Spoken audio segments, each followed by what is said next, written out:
Hello, my name is Nick Pandya.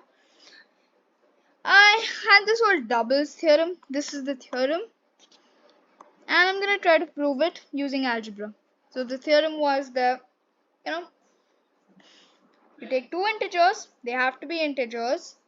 Remainders divided by 50. Let's call them x and y, just the remainders. The theorem says that if either they add up to 50 or they're the same number, when they're squared, last two digits are gonna be the same. So let's prove this using algebra.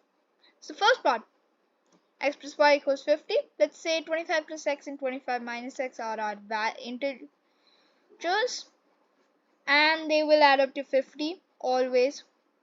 25 plus x is 25 plus x plus 25 minus x, 50 plus x, 50.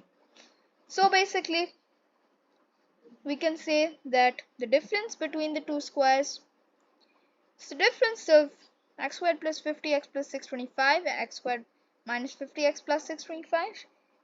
Now the first and third terms of both of these, they cancel out. So we have 50x minus negative 50x, 100x, x being an integer. This is divisible by 100, which means it won't affect the last two digits. This is quite simple. If the difference between the two, and this proves the first part, because now the two are the same. So let's go to the second part. We'll use the values here of x and x plus 58. Please note this is not the same x as the first part. This is not the same x as the one I used for the original theorem. So the squares of these two, x squared is x squared, x plus 58 is all squared, x squared plus 100ax plus 2500 is squared. We can ignore the last two terms because mod 100 they don't matter. A and x are both integers, you know that part. So now the two are the same, x squared and x squared, difference of 0, and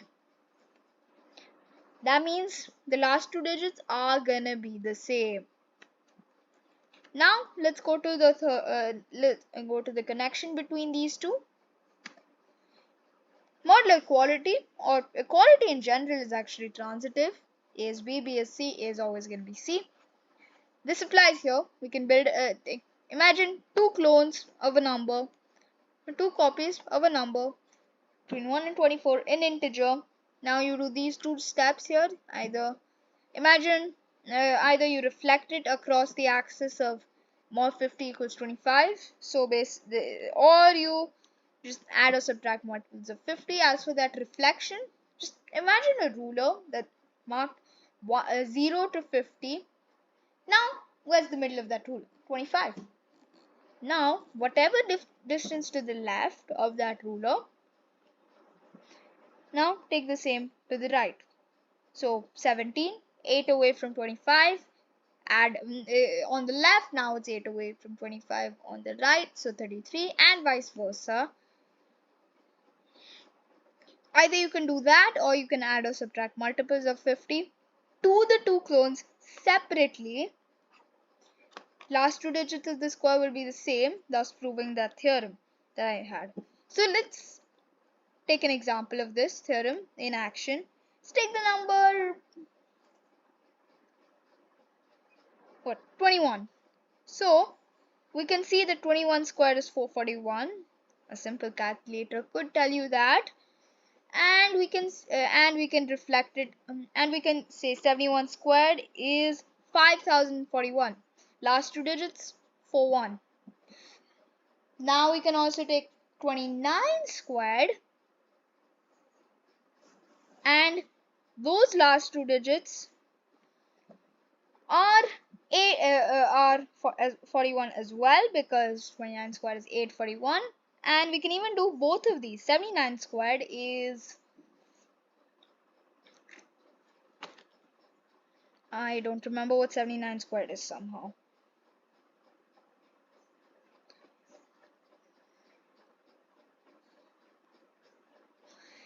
But what we do know is, given these last two steps, 79 squared is in some way ending in 41.